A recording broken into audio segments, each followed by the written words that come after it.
Good afternoon. I'm Mary Lou Leary, and I'm with the Office of Justice Programs at the United States Department of Justice. And it is such an honor to welcome each and every one of you and to be here with the Attorney General and with Vice President Biden to honor you and the work that you've done and the sacrifices that you've made. I want to thank my colleague, Denise O'Donnell, who's sitting right up here in the front. She's the director of the Bureau of Justice Assistance, and they administer the Medal of Valor program. Also to welcome Congressman Cartwright, Director Samuels from BOP, Acting Director of the ATF, Todd Jones, who's a Minnesotan with an officer here to be honored, and all the other special guests, and particularly family members. Thank you so much for joining us. And finally, thank you to the Medal of Valor Review Board members who've worked so hard to make this day happen. We're here to recognize 18 extraordinary individuals for their quick thinking, their selflessness, and their exceptional courage. They're law enforcement officers, corrections officers, firefighters who went way beyond the call of duty to risk and in some cases to give their lives for their fellow citizens and for their colleagues. As a reflection of the sacrifices that they're called upon to make, 4 of our recipients are being honored posthumously. Sergeant Thomas Bettinger, Deputy Cameron Justice, Trooper Joshua Miller, and Deputy William Stiltner. And today, we all pay tribute to their memory. And now, it's my pleasure to introduce our next speaker, the nation's very top law enforcement officer. As a career prosecutor, Eric Holder has worked very closely with public safety officers at the local and the federal level. I'll never forget working with him at the U.S. Attorney's Office in D.C. when he was the U.S. Attorney, meeting with the families of fallen officers, going to the funerals, sitting down with the children. This is a man who knows in his heart the sacrifice that law enforcement officers make, and firefighters as well. He is a true friend to the law enforcement community and does everything he can to give them the resources that they need to get their job done. So join me, please, in welcoming the Attorney General, Eric Holder.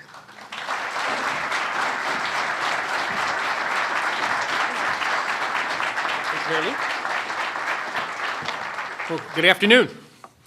Thank you, Mary Lou, for those very kind words, and thank you for your outstanding leadership of the Office of Justice Programs and for your dedication to supporting public safety officers throughout our great nation.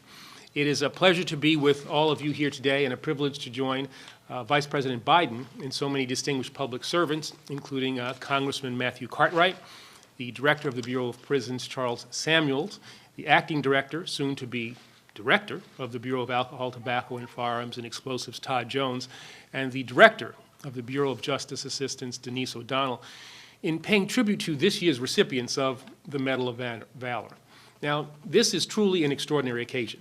I am grateful for the opportunity to acknowledge and to personally thank each of our honorees and take note of their service to the American people, for their bravery in the face of great dangers, and for all that they've sacrificed in the name of public and community safety. I'd like to extend a special welcome to the colleagues, the friends, the invited guests, and the proud family members who have traveled from across the country to salute these really remarkable men and women. And I'd like to thank you for all that you've done to support those who we've gathered to honor and to make their achievements possible. Now, it's a privilege to share this moment with you as we celebrate the work of these really inspiring public servants and present them with one of our nation's most prestigious recognitions. Today's award recipients have distinguished themselves by going above and beyond the call of duty. And they now join the ranks of a select group of police officers and firefighters, sheriffs and EMTs, rescue squad members and highway patrolmen who have earned this accolade and who really elevate America's finest traditions of public service every day. From our biggest cities to our smallest towns, The people that we honor today stand on the front lines of the struggles against crime, terrorism, and threats to our most vulnerable communities. These Medal of Valor recipients have fearlessly responded to desperate cries for help and have courageously risked their own lives to secure innocent victims, protect fellow officers, and to end deadly assaults. Now, some entered a burning building without hesitation and without the protection of a fire hose to rescue an infant that was trapped inside. Another took quick and decisive action to subdue an armed and violent inmate plotting an escape from prison.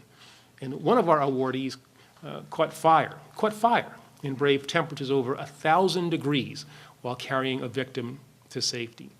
Now, through these selfless acts and through the service that you render to your communities and fellow citizens every day, each of you has earned the deepest thanks of a grateful nation.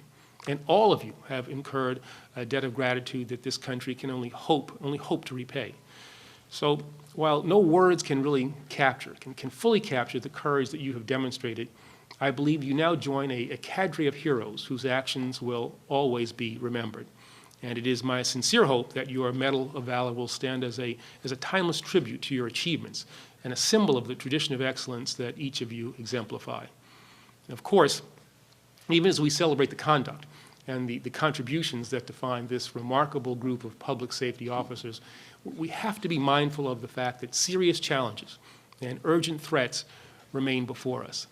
Just as this ceremony provides a chance to lift up the stories of our heroes, it also reminds us just how difficult and how demanding your jobs can be. But that's why, as I look around this crowd, I can't help but feel confident about where your efforts will lead us from here.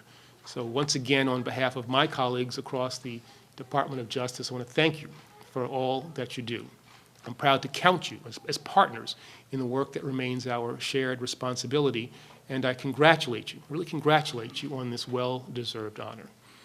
Now it is my privilege to introduce one of our country's most principled leaders, a tireless advocate for public safety officers everywhere, and a very good friend of mine whose lifelong service and commitment to our nation are an inspiration to all of us. So ladies and gentlemen, I would ask you to welcome the Vice President of the United States, Joe Biden.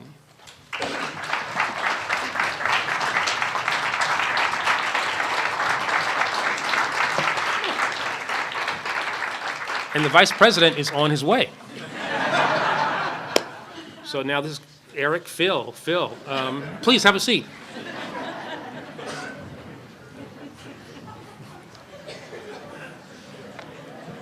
Okay. But truly, this is something that I've done with the Vice President over the last few years, and there are a lot of ceremonies that we do, but I have to say that, all are meaningful in some way, but some are more meaningful. And when you look at the summaries of what you all have done in order to be here in Washington, D.C. today, and you look at the fact that your names were chosen from a larger group of people who did truly extraordinary things, you really have, you really get a sense of what your contributions were like and the bravery that you showed. It's truly remarkable. When I think about, as I was reading this one last night, the notion of 1,000 degrees, personal on fire and 1,000. Who was that, by the way? That's pretty hot, right? That's like hotter than Washington in the summer. I mean, it's, and you think about those kinds of fact situations and remaining focused on what the mission is and saving people's lives. It's truly, truly amazing. So I want to thank you all again for all that you do. And now, once again, it is my privilege to introduce a good friend and a person who stands with all of us all of the time, the Vice President of the United States, Joe Biden.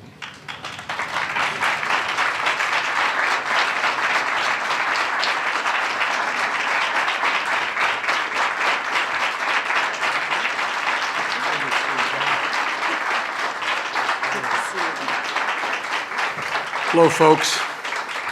Thank you. Thank you, General. I appreciate the introduction, and I want to begin by thanking everyone present here, and particularly I understand that both Paige Badinger and Angela Miller are here. And I want you to know my heart goes out to you. We unfortunately have a shared experience. I've lost a spouse and lost a daughter, and I know this is an incredibly bittersweet moment for you because on every one of these occasions, you relive the moment you got the call, and you got a lot more courage than I had some years ago. But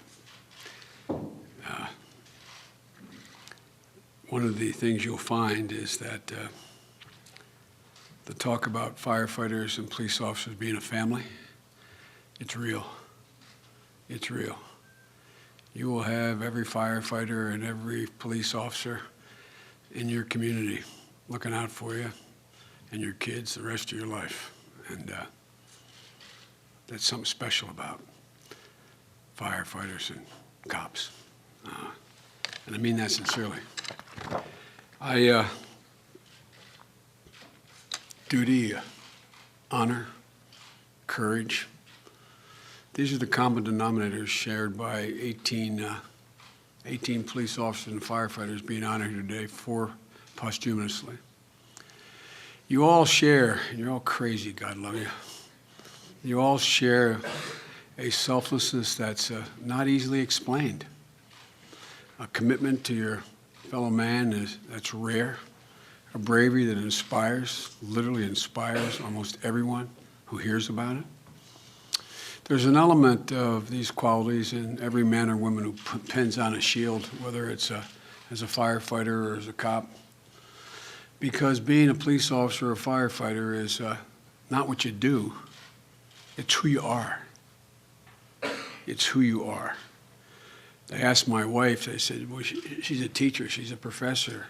And spontaneously the response was, teacher is not what I do. A teacher is who I am. Well, that's in spades for all of you. But there are those among you, and you're sitting with us today, and in our thoughts today, who are exceptional within the exceptional. That's why we're here today, to honor those rare few who have looked certain danger in the face, faced it with incredible valor, and all the while saying, it's my duty. Ring it in your head. You know, there's a poem that could be describing each one of you who are here today, and it goes like this. It says, a person who knows the divine peace of selfless service and a job well done in the name of all men. A person who doesn't preach the brotherhood of mankind, they live it, is a firefighter or a cop. You know, you could face danger every single day, and yet you do it just to keep the rest of us safe. The neighborhood I grew up in, an awful lot of guys became cops or firefighters. In my neighborhood, you became a cop, firefighter, or you learned a trade, or you became a priest. I wouldn't qualify for any of them. But I'm serious. There's something about y'all. You can smell it when you're 10, you're 12, you're 15. And God, we're lucky for it, man. I marvel at what makes them tick. I marvel at what makes them tick. And like all Americans, I truly honor those who have laid down their lives like your husbands did for their fellow citizens. What is it that drives someone like Sergeant Tom Badinger to approach a dark attic with full knowledge that there's a fugitive waiting up there with a weapon? What is it? What is it that pushes a man like Trooper Joshua Miller to think that the safety of a kidnapped 9-year-old child is more important than his own physical safety? To engage the kidnapper even after he'd been wounded, instead of trying to find cover or get treatments for his wounds. What is it? What is it that causes men like Deputy William Stitler and Cameron Justice to answer the call, even when they're at home and off duty, What pushes men like that to run in a hail of bullets, give their lives for their fellow deputies out of the line of fire? It's hard to define these qualities. I've done many of these over my career. My association with firefighters and police has been as long as I can remember. It's been the essence of my public life. And there's many of these things that I do. I still grapple with what makes you do what you do. And just thankful that you do. You can't explain it, but you know it when you see it. I see it in the shield over someone's heart. I see it in the men and women who are sitting here before us today. You're all a different breed. Thank God for you. You're from different backgrounds, but you're the glue that literally binds communities together at times of stress. You're that face that shows up for a woman on the second floor of a burning building just when she thinks it's all over for her. You're the amazing thing about all of you is that the very things you do when you're on duty to save people's lives, you do when you're off duty. There's no separation. I've never met a cop I grew up with. I've never met a firefighter that I've known, and I know many, who make any distinction between whether they're on their 8-hour duty or overtime, in uniform, out of uniform, with their shield or not with their shield. Have you ever seen any law enforcement officer or firefighter, when something they could do about a crisis that they see at hand, they didn't attempt to do it? In my experience, you're not there for the community only when it comes to your sworn duty. You're also the first ones who show up to volunteer to line the Little League field. You're also the ones who shovel the driveway of your next-door neighbor who's elderly and can't get it done. You're also the people who do the fundraiser for the neighbor who has cancer but doesn't have insurance. You're the very spine of our communities. And for those of you who are family members and parents of some of these guys, you did one hell of a job. Again, it's not the uniform, it's the heart that beats inside that uniform. And I also want to say something to your families. It takes a special kind of man or woman to kiss her husband or her wife goodbye, or son or daughter in the morning as they strap on a sidearm or head off to the fire hall, knowing the uncertainty that faces you. The vast majority are never injured, but every single one of you knows that you have no idea what's going to happen that day as they walk out that door. There's a famous phrase by the poet John Milton. He said, "They also serve who only stand and wait." They also serve who only stand and wait. So it's not just you guys we owe. It's your spouses, it's your mothers, it's your fathers, it's your children. Because every day, a little tiny piece of them ticks when they hear on the news, there's a shooting downtown. There's a 3 alarm at such and such a place. Every one of them, just for that moment. We owe you a debt we can never repay you, particularly the families of Joshua, Thomas, Cameron, William. You all belong to a fraternity, and as horrible as it is, there'll always be people watching out for you, unlike any other circumstance. Firefighters and cops, like soldiers, leave no one behind. Leave no one behind. And I hope you all gain some comfort from knowing that. You'll always have people standing with you. So I apologize for being so personal, but to me, this is personal. To me, you are, as I said, the spine of the country. You and those thousands of kids who strapped on combat boots and headed off to Afghanistan and Iraq, and some of you did that too. You're the heart, you're the soul, you're the spine of the nation. And the really sad thing is that it takes an extraordinary act for the community to rise up and recognize what you do. Although you know it. You know it. So I want to thank you all on behalf of myself, on behalf of the President, and presumptuous of me to say this, but on behalf of the American people, who are safer, feel safer, are more secure, feel more secure in their lives and their homes because of what you all do.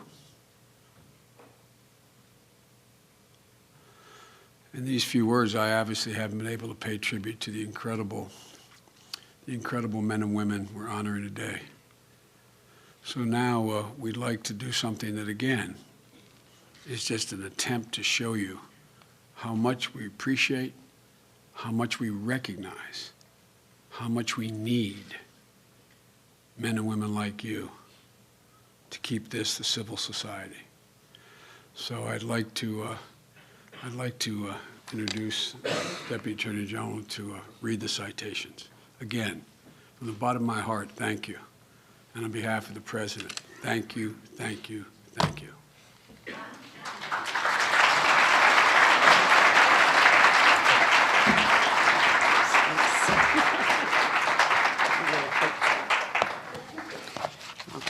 Thank you so much. It's powerful, and we're grateful for your words. Most of all, we're grateful for your leadership and for your genuine spirit of appreciation and everything you do to support law enforcement across this country, and firefighters and corrections officers. So it's now my honor, deep honor, to confer the medals, and I will read the first citation and then ask the first recipient to come forward over here to receive a medal and a certificate, and then we'll do the same for each of the remaining recipients.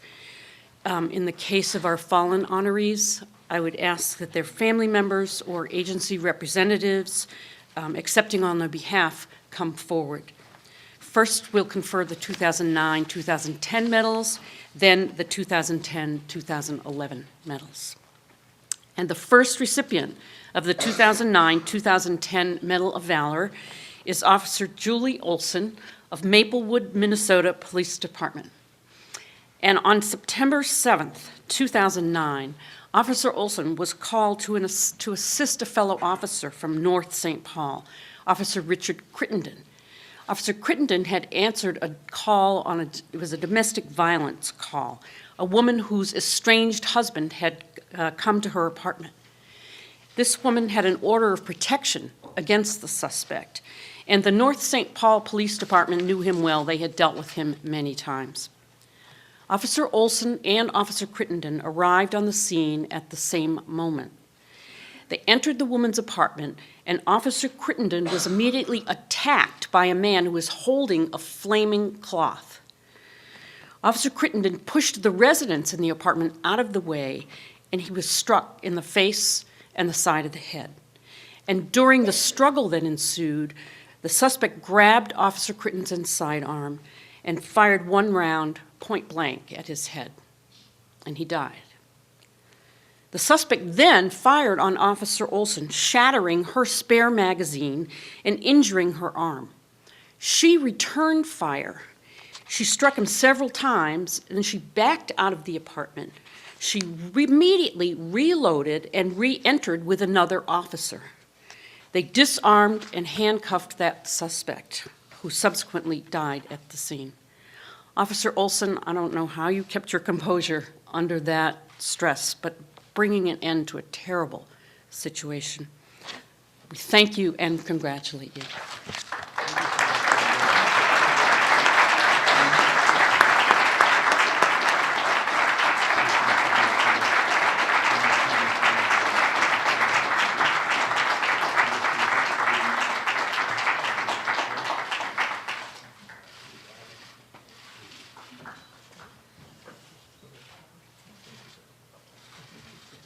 We in the right spot for you?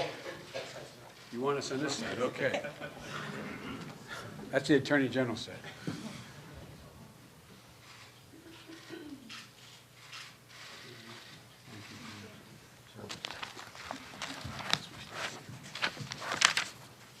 The next recipient is Officer Rashima Taylor of the Osceola County, Florida Corrections Department. And on June 22nd, 2009, Officer Taylor was assigned to the medical unit at the county jail. She was confronted there by a high-risk inmate who had taken another officer hostage. The inmate was a gang member. He had a long history of violent felony charges, and he was serving 3 consecutive life sentences with no possibility of parole. He placed a fully loaded 9mm semi-automatic handgun to Officer Taylor's head, and a struggle broke out. Although the inmate was much larger than Officer Taylor, the officer knocked him to the floor, dislodged the gun, pinned him to the ground, and with one arm around him in a headlock, radioed for assistance with her other hand. Incredibly quick thinking in the face of such imminent danger. And it saved not only her own life, but potentially the lives of many others. We are amazed and so proud to honor you with this medal.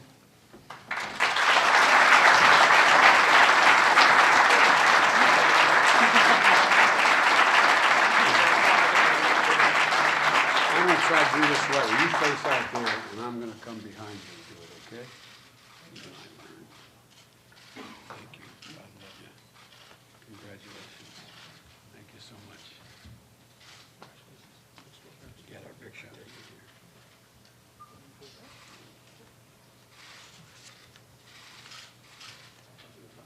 Congratulations. Thank you.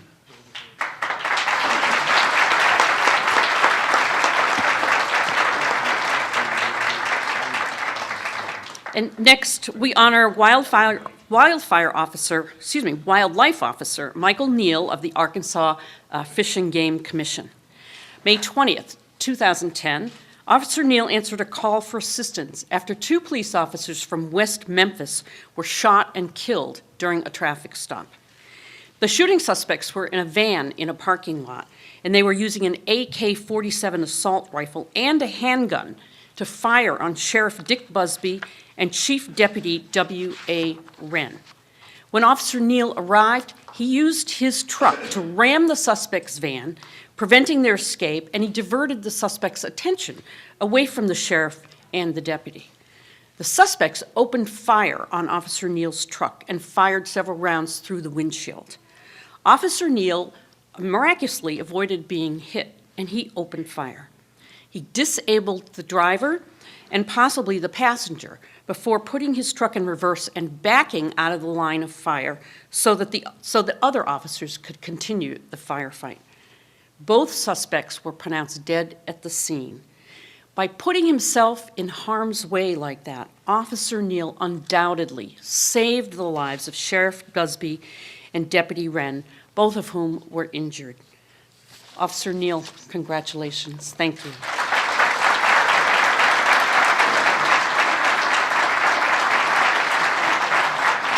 Good job. How you doing, man? Turn around over there. Well, thank you, man. Thank you.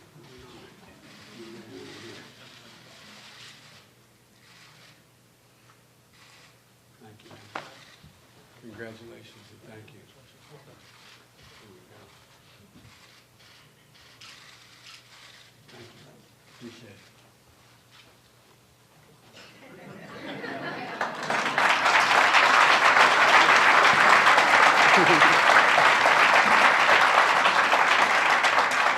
And next, we honor Officer Sean Holler and Officer Rafael Rivera of the California Highway Patrol.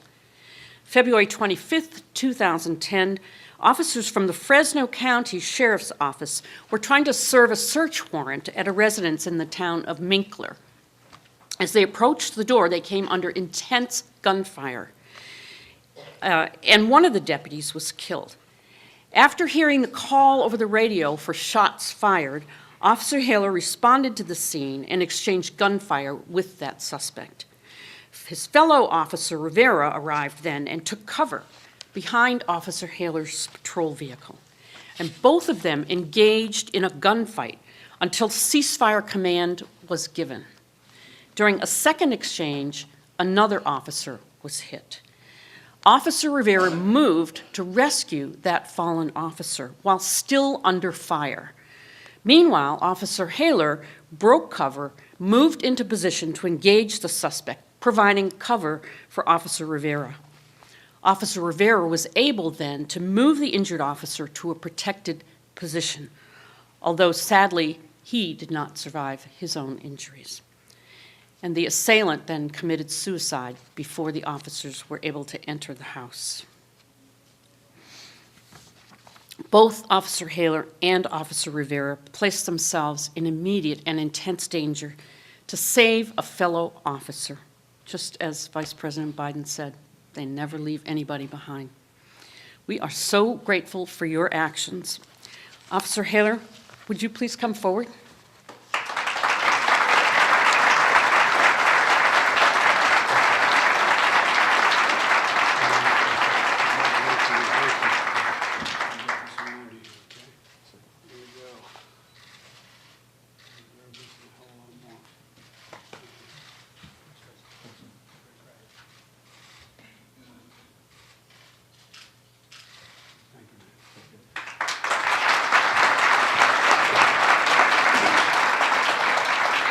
And now, Officer Rivera, please.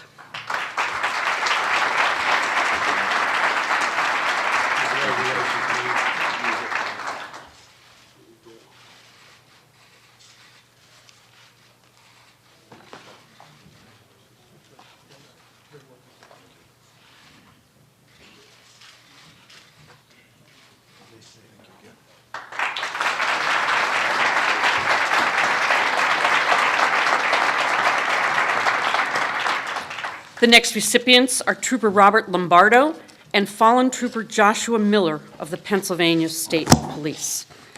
June 7th, 2009, Troopers Miller and Lombardo joined in the pursuit of a man who had threatened his wife with a gun. Then this guy abducted his 9-year-old son. After a 40-mile chase, Trooper Miller employed a maneuver to bring the suspect's vehicle to a stop. Recognizing that this child was in immediate danger, he and Trooper Lombardo approached the driver's side of the Honda, using their batons to shatter the window. The subject then fired shots from a 9mm handgun. He struck Trooper Lombardo once in the left shoulder and Trooper Miller in the right thigh and the neck. Despite Officer Lombardo's injuries, which paralyzed his left arm, he did not seek cover. He continued to engage the assailant, who died at the scene. The suspect's son was rescued, uninjured. Trooper Miller was flown to Lehigh Valley Hospital in Allentown, where sadly he was pronounced dead. Trooper Lombardo was treated for his wounds and has since returned to duty. We honor both Trooper Miller and Trooper Lombardo, and we pay a debt of great honor to Trooper Miller for making the ultimate sacrifice. Trooper Lombardo, would you please come forward?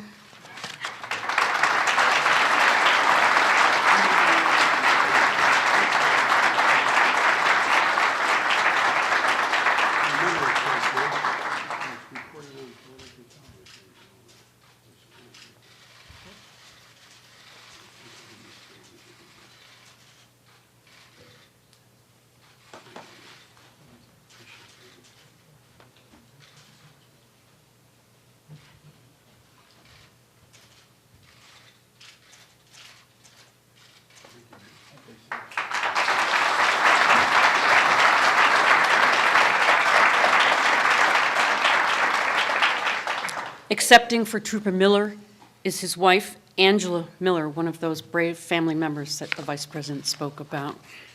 Ms. Miller, would you come forward?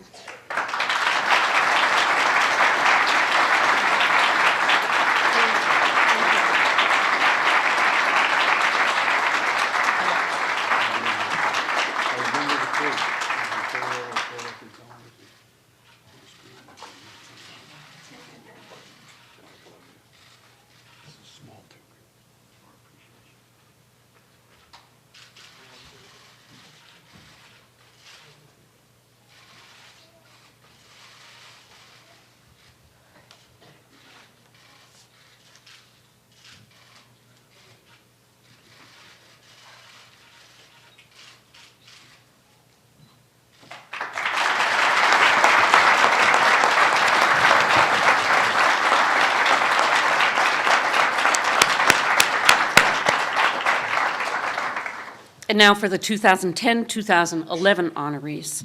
The first of those is firefighter Peter DeMontro of the New York City Fire Department. August 30th, 2010, firefighter DeMontro and his unit responded to a fire in a 4-story brown house. When they arrived, they found the front door and the stairway completely blocked by flames. So instead of waiting for a hose line, firefighter DeMontro climbed an aerial ladder to the 3rd floor window, where he found a man who told him that his friend was trapped inside. He went in and he found this man deep inside the building. As he helped him through the apartment, the entire 3rd floor suddenly just exploded and set both of them aflame. Although he himself was engulfed in flames, this firefighter stuck by the victim and guided him onto the ladder and to safety. Both men were very badly burned. Tests showed later that they were subjected to temperatures of over 1,000 degrees. But they both, thank God, survived, thanks to firefighter DeMontro's quick thinking and mostly his skill and his courage. Congratulations.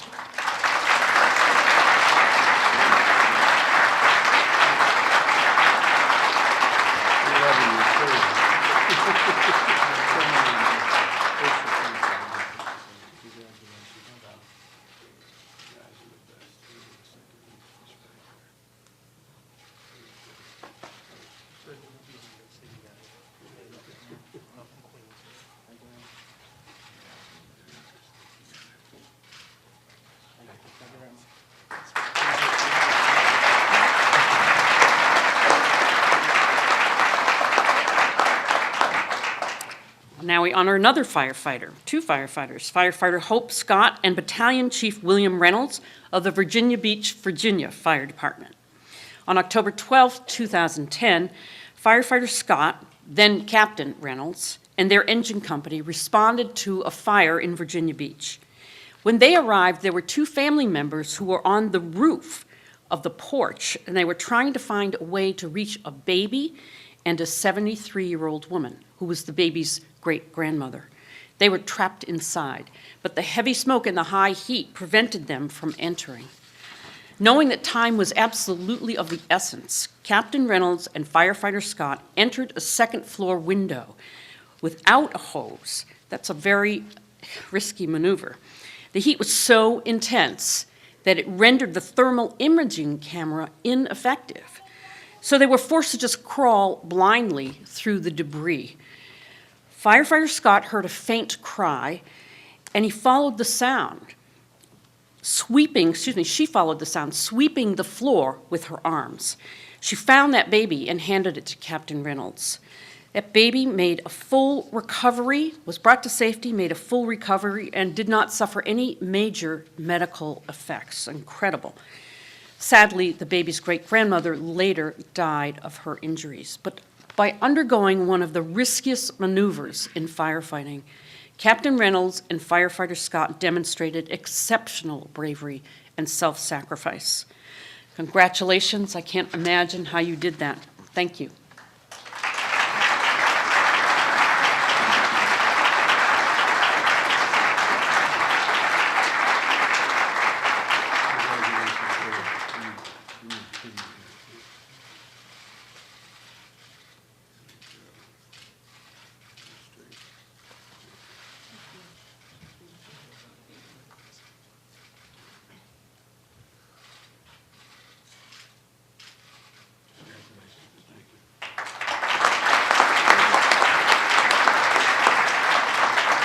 And Battalion Chief Reynolds.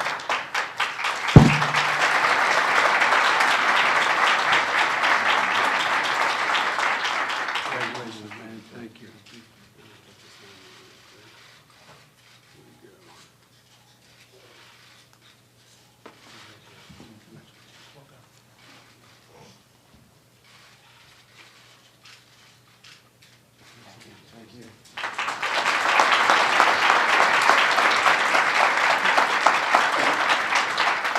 Each story is more inspiring.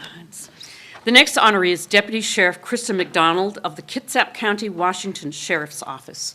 And on January 23rd, 2011, Deputy McDonald responded as a backup to two of her colleagues. There was a report of an armed man with a missing 13-year-old girl. They found the suspect with that girl, outside the store and asked him to identify himself. He refused and tried to run. Deputy McDonald's colleagues gave chase and both were shot. Deputy McDonald then moved toward her downed colleague, even though they were still being fired upon. As the suspect continued firing, she advanced on him without any cover, returned fire, and struck him in the leg. This girl, who was witnessing all of this, ran to the suspect's side. The suspect shot and killed that young girl before he turned the gun on himself. In protecting her fellow officers and doing everything she could to help that girl, Deputy McDonald exhibited extraordinary courage under fire. Thank you.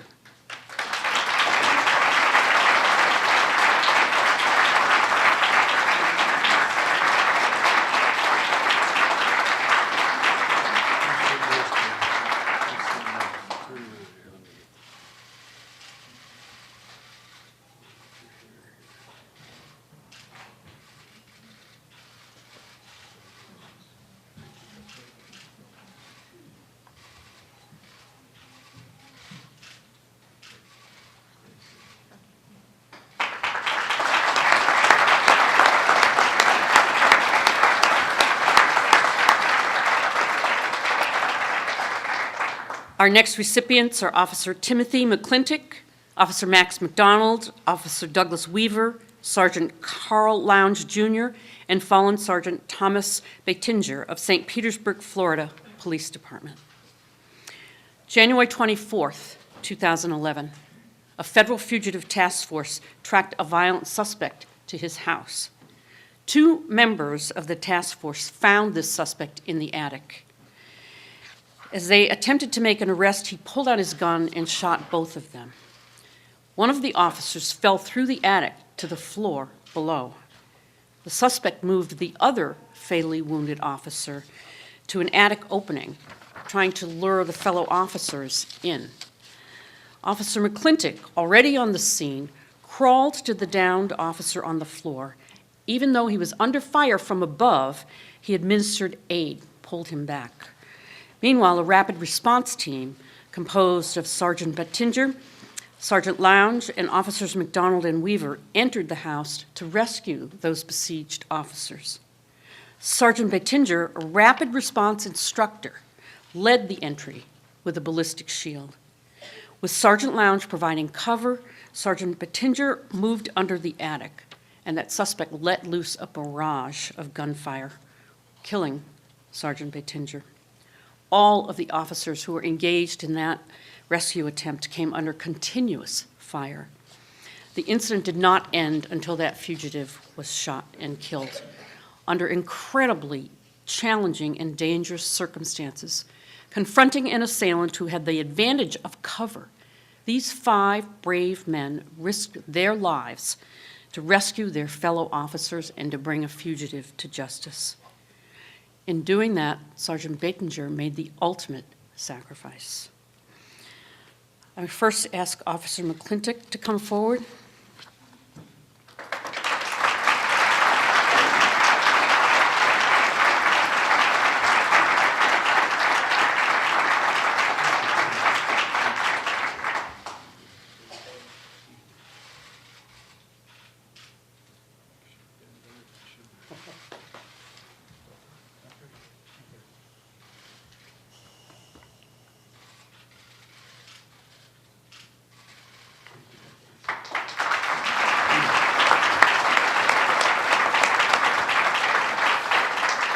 Officer McDonald.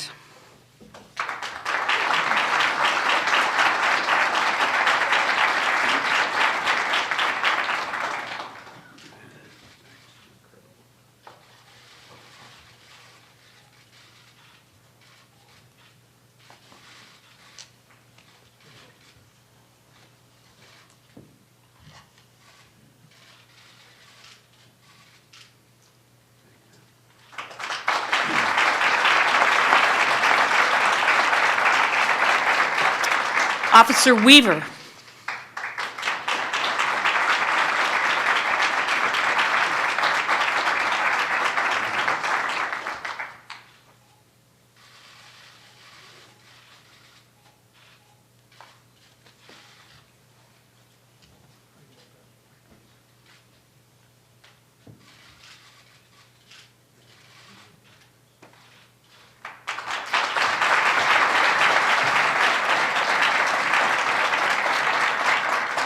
Sergeant Lounge.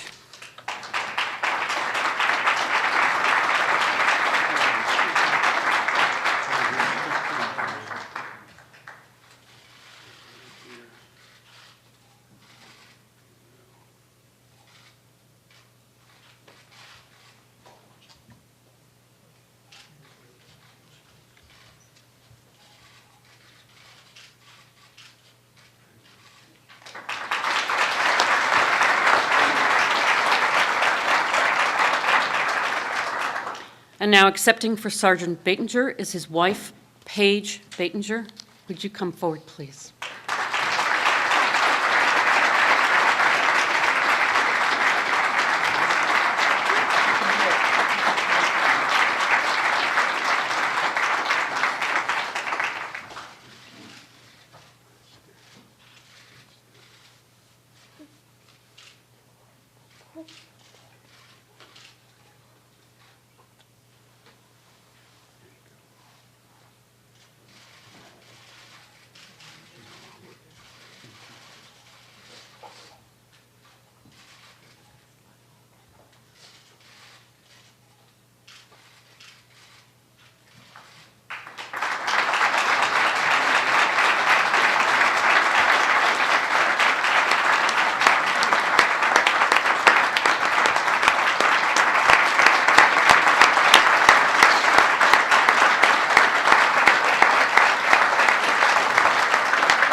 The final recipients of the 2010-2011 Medal of Valor are fallen Deputy Cameron Justice and fallen Deputy William Stiltner of the Buchanan County, Virginia Sheriff's Office. On March 13th, 2011, Deputy Stiltner was at home when he heard two fellow officers were shot while responding to a larceny call at a local salvage yard. He, of course, headed to the scene to find a sniper shooting from the woods up above. Under fire, he and a second deputy tried to move the wounded officers to safety. While attempting the rescue, Deputy Stiltner was shot and fatally wounded. Deputy Justice, who was also off duty, arrived to find the officers trapped by a gunman on the ground below. Armed with his M16 rifle, he spotted the sniper in the trees. As Deputy Justice pulled the trigger, the sniper fired, inflicting a mortal wound on Deputy Justice. The sniper was finally shot and killed by other deputies. Deputy Stiltner and Deputy Justice gave their lives for their fellow officers and for their community. Brings new meaning to the word, "I got your back." Accepting their medals is their colleague, Ms. Sharon Thornsbury. Ms. Thornsbury?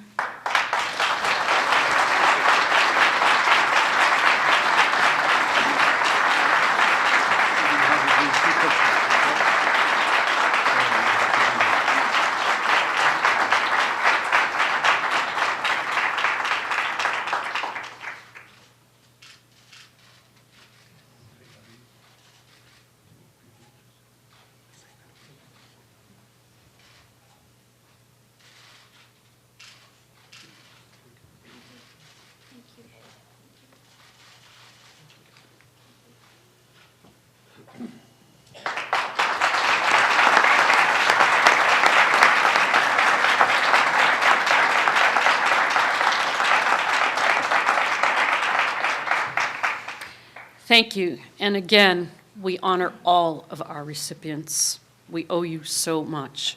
And I know I speak for the Vice President and for the Attorney General when I say what a privilege it has been for us to confer these medals. If I could make one more request, would like to have the honorees and Director O'Donnell come to the stage for a group photograph. So please, everyone, if you could remain in your seats until those photographs are taken. But if all the honorees would come to the stage, we'd appreciate it.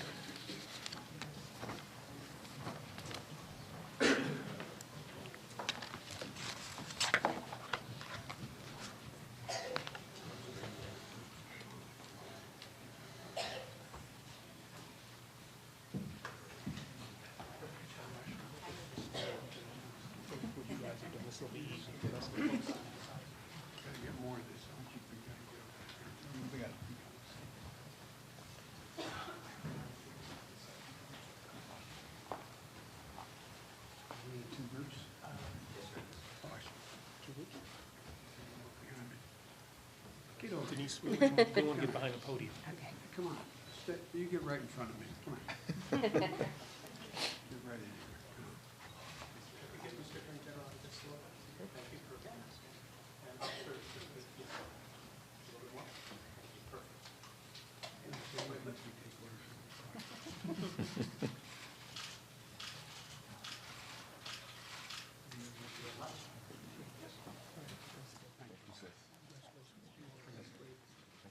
Thanks, man.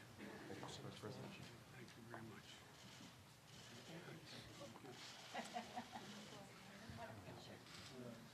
Sorry to meet you.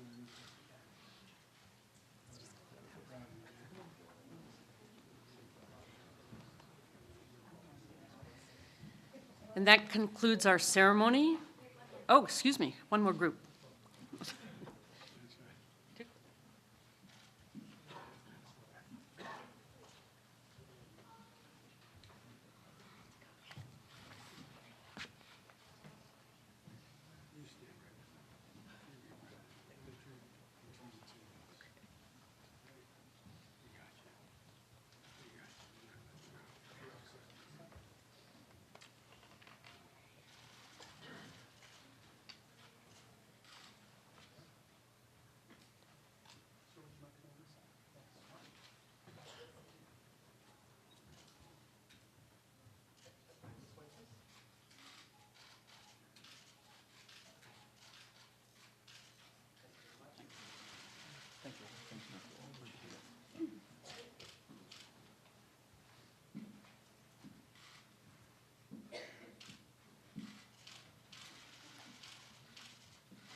Thank you to everybody.